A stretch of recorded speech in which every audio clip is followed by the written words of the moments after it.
اللہ تعالیٰ نے لیلۃ القدر کو ان 5 راتوں میں چھپایا ہوا ہے۔ پہلے یہ تعیین کے ساتھ مقرر ہو کر آ رہی تھی۔ آپس کے جھگڑے ایسی نحوست ہیں کہ آپ خیمے سے باہر آئے، 2 صحابہ آپس میں ان کی کوئی تلخی ہوگی، ان کی آوازیں اونچی ہوں گی، جھگڑا بڑھ گیا تو آپ نے باہر تشریف لا کے فرمایا کہ میرے اللہ نے مجھے شب قدر بتا دی تھی کہ فلاں رات ہوا کرے گی، لیکن تم لوگوں کے جھگڑے کی وجہ سے اللہ تعالیٰ نے اس کو اٹھا لیا اور چھپا دیا، اور اب تم اسے طاق راتوں میں تلاش کرو، 21 میں، 23 میں، 25 میں، 27 میں، 29 میں اس کو تم تلاش کرو۔ آپس کا اختلاف صحابہ کا تھا، 2 صحابی آپس میں کس بات پہ الجھ گئے پتہ کوئی نہیں۔ بظاہر تو وہ ایک تعیین اور ایک مقرر عدد، مقرر رات اٹھ گئی، لیکن یہ بہت بڑی خیر ہوئی۔ اگر یہ رات متعین ہوتی کہ 21 کی رات شب قدر ہوا کرے گی، یا 27 یا 23 یا 25 یا 29، اور آنے والے زمانے میں غفلت تو ہونی تھی، جہالت بھی ہونی تھی، نافرمانی بھی ہونی تھی، رات متعین ہو، لوگوں کو پتہ ہو آج شب قدر ہے، پھر لوگ نافرمانی کرتے تو نقد عذاب آتا۔ تو اللہ تعالیٰ نے اس چھپانے میں بھی اپنی رحمت کو شامل حال کیا۔ جب ایک آدمی شراب پی رہا ہے، اسے پتہ ہی نہیں شب قدر، کسی کو بھی نہیں پتہ کہ آج ہے۔ ہم تو 5 راتیں چھوٹی انشاءاللہ جا کے، آپ تو ویسے ہی علم میں مصروف ہیں، تو چلو آپ کی برکت سے ایک حدیث بھی یاد آ گئی۔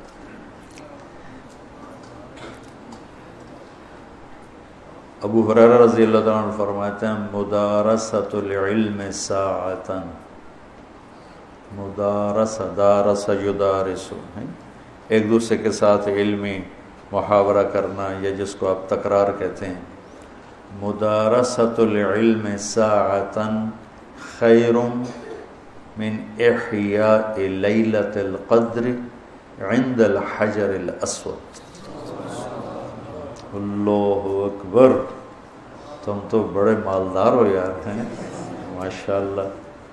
آپ کی رات اللہ کے فضل سے علم میں گزرتی ہے، تو اور لوگ بھی بیٹھے ہیں، میں ترجمہ کر دیتا ہوں۔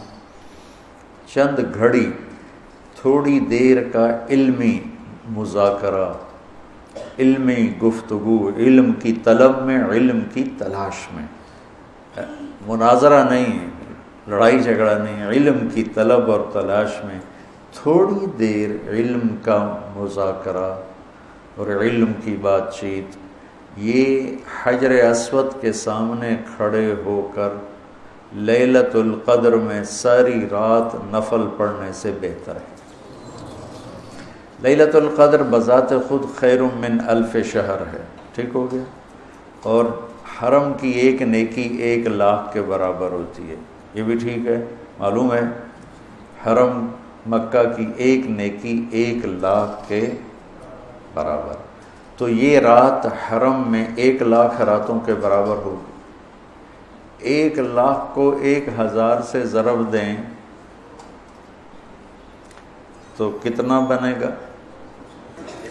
10 کروڑ مہینے بنتے ہیں، 10 کروڑ مہینے بنتے ہیں، 10 کروڑ مہینوں کے سال بناؤ، لاکھوں سال بنتے ہیں، ہزاروں سال بنتے ہیں، تو علم کا مذاکرہ، علم کی طلب میں، علم کو سیکھنے کے لیے تھوڑی دیر بیٹھنا، وہ حجر اسود کے سامنے لیلۃ القدر میں ساری رات نفل پڑھنے سے بہتر ہے۔ یہ تو ہو گیا عام دنوں میں۔ جب یہ علم کی طلب رمضان میں ہو تو ہر عمل پہلے ہی 70 گنا بڑھ جاتا ہے۔ فرض، علم کی طلب تو فرض ہے، تو فرض 70 گنا ہو جاتا ہے، نفل فرض بن جاتا ہے، تو اس کو ملٹیپلائی کرنے کے لیے کوئی کمپیوٹر بھی کام نہیں دے گا۔ یقیناً ایک رات تو ہوگی اس میں، 5 راتیں اگر ہم جاگ لیتے ہیں، یقیناً ایک رات اس میں شب قدر ہے۔ تو اللہ کے نبی شد المیزر، ان آخری عشرے میں خوب محنت فرماتے، کمر کس لیتے، اور ساری زندگی اعتکاف بیٹھے۔ آپ نے کبھی اعتکاف نہیں چھوڑا، فتح مکہ پہ چھوٹا، لیکن شوال میں آ کے بیٹھے، 1 مہینہ پورا اعتکاف کیا، پھر 20 دن کیا، پھر 10 دن، پھر 9 رمضان میرے نبی کو ملے، 9 رمضان۔ تو 1 میں اعتکاف چھوٹا اور باقی میں آپ نے مسلسل اعتکاف فرمایا۔ لیلۃ القدر کی صرف تلاش نہیں بلکہ اعتکاف اللہ کے در پر پڑ جانا ہوتا ہے۔ اور یہ نا ایک مناسبت ان سارے فرائض میں مجھے ایک نظر آئی جو میں آپ کے سامنے پیش کرتا ہوں، ٹھیک ہے؟ تو اللہ کی طرف سے لا الہ الا اللہ، یہ کلمہ معرفت ہے، شناسائی کا کلمہ ہے، لا الہ الا اللہ محمد رسول اللہ۔ یہ اس کو کلمہ معرفت کہتے ہیں، معرفت کہتے ہیں پہچان کو۔ کلمے کے ذریعے سے ہمیں اپنے اللہ کی پہچان ہو۔ نماز کے ذریعے اس کے اندر تعلق پیدا ہوا، نماز کے ذریعے وہ پہچان تعلق میں تبدیل ہوگی، روزے کے ذریعے وہ تعلق محبت میں تبدیل ہوگی۔ بھوکے پھر رہے ہیں، عاشق ہوویں عشق کماویں، دل رکھیں وانگ پہاڑاں ہو، سہ بدیاں ہزار لامیں، کر جانے باغ بہاراں ہو، منصور جے چک سولی دتے، جڑے واقف کل اسراراں ہو، سجدیوں سر چائی نہ باہو، توڑے کافر کہن ہزاراں ہو، عاشق سوئی حقیقی جڑا قتل معشوق دے مننے، سر نو جوڑے تے مکھ نہ موڑے، ہمیں 100 تلواراں کھنے سہے، سچا عشق حسین علی دباہو، سر دتے تے راز نہ بھننے۔ لا الہ الا اللہ محمد رسول اللہ پہچان کرواتا ہے، نماز اس پہچان کو ایک تعلق میں بدلتی ہے، روزہ اس تعلق کو محبت میں بدلتا ہے، اور اعتکاف اس محبت کو عشق میں بدل دیتا ہے۔ اور پھر رمضان کے بعد ہی حج کا سفر شروع ہوتا ہے، پھر عاشق کو ہوتا ہے کہ معشوق کا دیدار ہو، تو احرام عاشقانہ لباس ہے، اور طواف مجنونانہ تلاش ہے کدھر، ابھا ڈیکھاں لماں ڈیکھاں، اونچے کوٹھے تے چڑھ ڈیکھاں، ڈٹھی دل کو دیواں ٹیکاں، سجن مل سم کے مر پوساں، خواجہ غلام فرید۔ ہاں تیرے کوچ اس بہانے، مجھے دن سے رات کرنا، کبھی اس سے بات کرنا، کبھی اس سے بات کرنا۔ تو مطاف کوچہ محبوب ہے، اور یہ کلمے سے سفر جو شروع ہوا تھا، یہ اعتکاف پہ آ کے والہانہ عشق میں بدلا۔ عشق نے پھر اس کو گھر سے نکالا، اس کو کپڑوں سے نکالا، اس کو زیب و زینت سے نکالا، اور اس کو بیوی سے نکالا، بچوں سے نکالا، راحتوں سے نکالا، تیل کنگھی شیشہ سے نکالا، اور بس صرف عاشق اور مجنوں بن کر یہ اب الحب ان یخفا وکم قد کتمتہ فاصبح عندی قد اناخ وطنبا، اذا اشتد شوقی ہام قلبی بذکرہ وان رمت قربا من حبیبی تقربا، یبدو فافنا ثم احیا لہ ویسعدنی حتی الذ واطربا۔ یہ ایک لڑکی طواف کر رہی تھی اور یہ ہے طواف کا یہ ہے موضوع، کدھر ہے کدھر ہے کدھر ہے کدھر ہے. دیکھو نا، نماز لگتا ہے عبادت ہو رہی، یہ ایک درس کا حلقہ ہے، لگتا ہے کہ ایک عبادت کی ایک شکل ہو رہی ہے، قرآن کی تلاوت عبادت ہو رہی ہے، ٹھیک ہے، سجدے میں پڑا ہوا عبادت ہو رہی. طواف کوئی عبادت لگتا؟ طواف تو ایک مجنونانہ پھیرے لگ رہے ہیں، پھیرے لگ رہے ہیں. یہ اس 3 شعروں کے صدقے میں طواف ہے. اسماعیل فرماتے ہیں کہ میں طواف کر رہا تھا تو ایک لڑکی بدو یہ شعر پڑھ رہی تھی. بہت میں نے محبت کو جھٹکا، پر اس نے ڈیرے ڈال دیے، خیمے گاڑ دیے، تنابیں کس دیں اور رسیاں کھینچ دیں اور میرے سارے وجود کو اپنے عشق میں ڈھانپ کے رکھ دیا. اس کا نام آتا ہے میں بے قرار ہو جاتی ہوں، اس کے لیے تڑپتی ہوں، مجھے زیارت کراتا ہے، زیارت کراتا ہے، میں مر جاتی ہوں، پھر اس کے عشق میں دوبارہ زندہ ہو جاتی ہوں.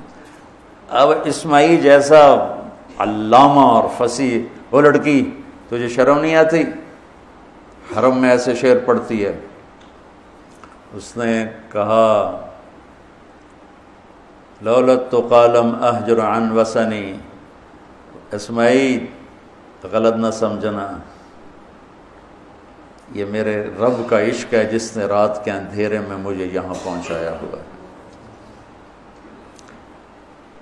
پھر وہ کہنے لگی کس کا طواف کر رہے ہو؟ اسماعیل کہنے لگے بیت اللہ کا. تو وہ زور سے ہنسی، سبحان اللہ، اور یوں آسمان کی طرف منہ اٹھا کے کہنے لگی واہ میرے رب، کیسی تیری پاگلوں کی دنیا ہے جو تجھے چھوڑ کے پتھروں کا طواف کرتے. اسماعیل کہتے میں بے ہوش ہو کے گر گیا، اور جب میں ہوش آیا تو لڑکی جا چکی تھی. تو یہ ایک ترتیب میرے ذہن میں بنی کہ حج پھر اس کی انتہا ہے کہ مجنونانہ، جوئیں نہیں مار سکتے، کنگھی نہیں کر سکتے، خوشبو نہیں لگا سکتے، بیوی کو نہیں دیکھ سکتے، کرتا نہیں پہننا، شلوار نہیں پہننی، 2 کپڑے کفن کی طرح لے کر آؤ اور اپنے سارے انداز مٹ جانے، مر جانے، اپنے آپ کو تج کر جانے کے سارے انداز اپناؤ. اس کا نام حج ہے. ای الحج افضل قال العج والثج. سب سے اعلیٰ حج کیا ہے؟ شور مچانا. اللہ تعالیٰ کہتا ہے ادعوا ربکم تضرعا وخفیہ، مجھے پکارنا ہے تو آہستہ آہستہ پکارو اور دھیمے دھیمے پکارو. اور جب کہتا ہے حج پہ تو کہتا ہے زور لگاؤ، پاگلوں کی طرح کہو لبیک اللہم لبیک، پاگلوں کی طرح، کہ نظر آئے کہ عاشق آ گئے. جو بلے شاہ فرماتے ہیں تیرے عشق نچایا کر کے تھیا تھیا، تو یہ حج وہ عشق ہے جو تھیا تھیا کر کے نچاتا ہے، بے قرار کر کے نچاتا ہے. تو یہ ایک ترتیب ہے میرے ذہن میں، ممکن ہے ٹھیک ہو، اللہ کرے ٹھیک ہو، نہیں تو بہرحال میرا ایک استنباط ہے. تو اعتکاف اللہ کے در پہ پڑ جانا ہے، اور اعتکاف والوں کو فضیلت ہے کہ وہ سوئے بھی ہوں تو ان کے لیے عبادت لکھی جاتی. باقی ہمارے جیسے لوگ تو نفل پڑھیں گے تو عبادت لکھی جائے گی، قرآن پڑھیں گے تو عبادت کا اجر لکھا جائے گا، اور اعتکاف والا سویا بھی ہو تو قلم اس کا چلتا رہتا ہے.